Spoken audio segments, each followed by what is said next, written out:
On today's broadcast, the ruling and opposition parties belatedly agree to a schedule for the current parliamentary regular session. The Justice Ministry secures testimonies to find the nation's head prosecutor unfit for his job, and the President will visit Indonesia and Brunei next month for multilateral and bilateral summits. This is KBS World Radio News. I'm Bruce Harris.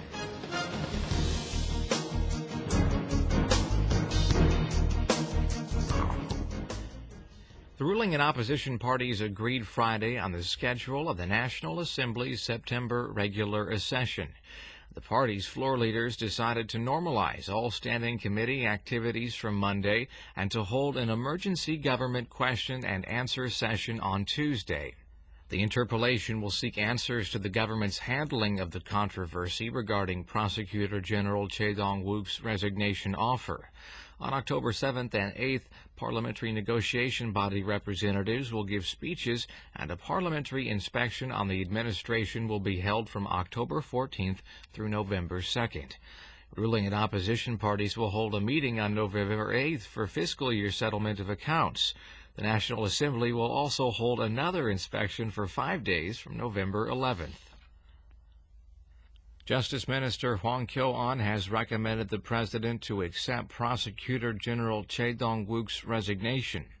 The Justice Ministry said it has been investigating allegations for 2 weeks that Choi fathered a son out of wedlock and found contradictions to Choi's statements. The ministry said for a considerable time, Choi frequently visited a cafe in Busan and a restaurant in Seoul owned by a woman named Im. The ministry said Im visited Choi's office in 2010 and asked to see him, saying she is his wife. When Im was turned away, she said nothing would be resolved by avoiding her and pleaded that Choi call her. The ministry also said Im left her house in a hurry with a suitcase on the early morning of September 6th, right before the Chosun Ilbo newspaper reported the allegations of Choi's illegitimate son. A Justice Ministry official said the ministry asked for Choi's resignation because it has also collected much witness testimony indicating the allegations are true. The official said the Justice Ministry's investigation is in its final phase and more facts will be revealed through the legal process over the national suspicion. President Park Geun-hye will visit Indonesia and Brunei early next month to attend regional summits and for a state visit. The trip will also serve as a means to boost her sales diplomacy campaign. Arbe Ju-yeon has more. The presidential office said Friday that President Park Geun-hye will visit Bali from October 6th to the 8th for the 21st Asia-Pacific Economic Cooperation Summit. Park's next stop is Brunei from the 8th to the 10th. There, she will take part in the 16th Association of Southeast Asian Nations Summit and the ASEAN Plus 3 Summit, as well as the 8th East Asia Summit. A state visit to Indonesia at the invitation of Indonesian President Susilo Bambang Yudhoyono will follow from the 10th to the 12th. The presidential office said Park will stress the need for joint efforts to breathe new life into the global economy by promoting trade and investment liberalization with Asia-Pacific and Southeast Asian countries. The office said Park will step up her sales diplomacy efforts in Jakarta to produce strong results from bilateral projects underway or to be pursued in various fields, including trade, investment, environment, defense, and resources. Indonesia has been an important player in South Korea's defense industry as the largest buyer from Southeast Asia. In 2011, South Korea won 2 massive contracts from Indonesia, one to purchase submarines and the other to buy T-50 Golden Eagle supersonic trainer jets. Pejun, KBS World Radio News. The presidential office in Seoul says Filipino President Benigno Aquino III will make a 2-day state visit to Korea October 17th and 18th. Aquino will be the first foreign president to make a state visit to South Korea since the launch of the Park Geun-hye administration. President Park will hold a summit and a state dinner for President Aquino on the 17th. They'll discuss ways to expand trade, development cooperation, and cultural and personnel exchanges between the two countries. Park and Aquino will also discuss bilateral cooperation on the world stage and in the region on issues related to the Korean Peninsula and the Association of Southeast Asian Nations. It will be the Filipino president's first visit to South Korea since he took office in June 2010. The top office in Seoul says inviting the Filipino leader as the first head of state guest for President Park is to show Seoul is serious about its ties with the ASEAN.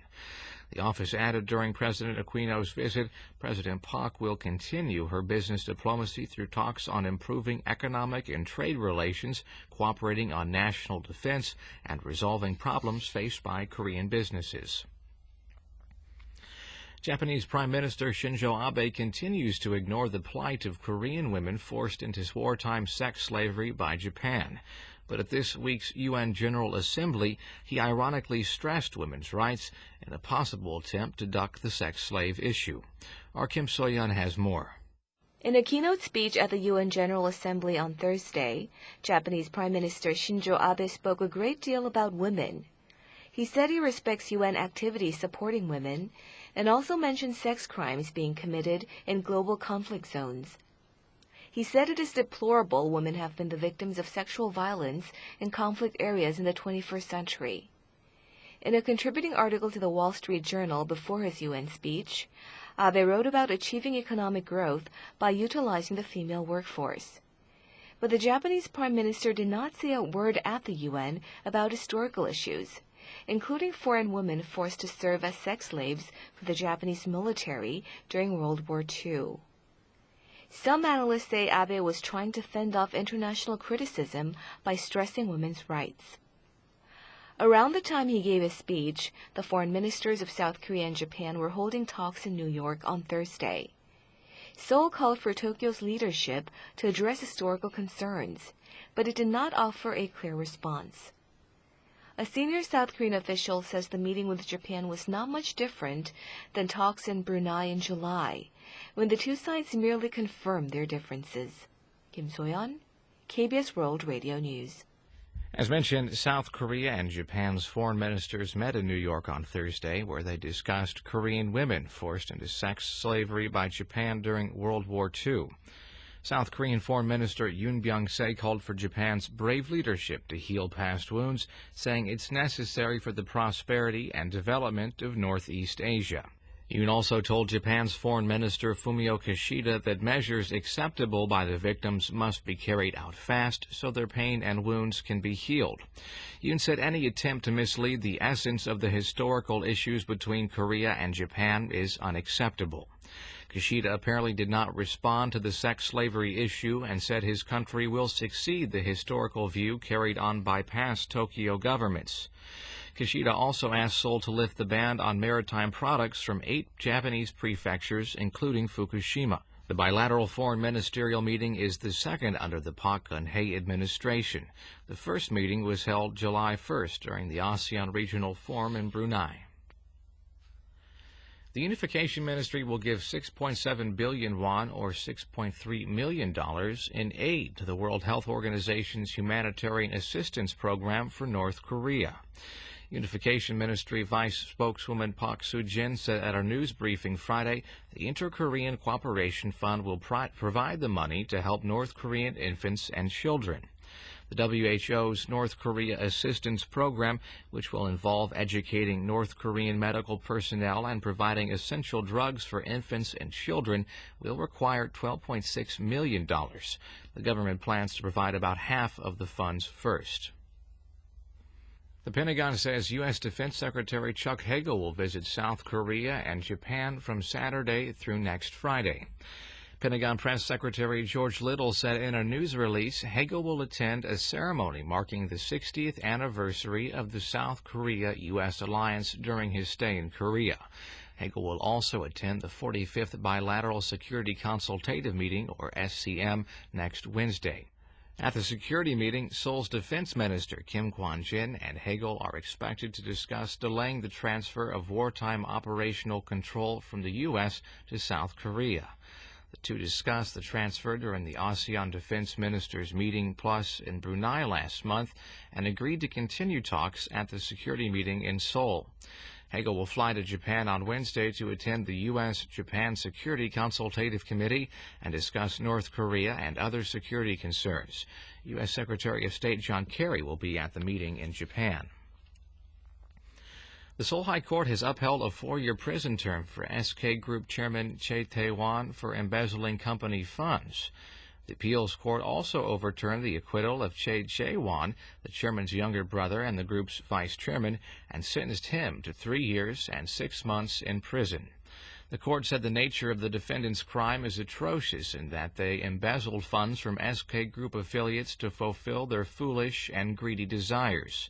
The court said Choi Jae-won's confession and Kim Jong-hong's testimony, as well as various circumstantial evidence, point to the Choi's guilty verdict. The brothers' attorneys asked the court to reopen proceedings after Kim Won-hong, a former advisor to SK Shipping, was extradited to South Korea from Taiwan Thursday, but the attorneys were denied. South Korea's benchmark index remained strong on Friday above the psychologically important 2,000 mark, extending its gains for the second day on foreign purchases. The Korea Composite Stock Price Index added 4.48 points, or 0.22%, to close the week at 2,011.8, fueled by favorable U.S. economic indicators. The tech-laden Kosdaq closed up 4.67 points, or 0.88%, at 537.5.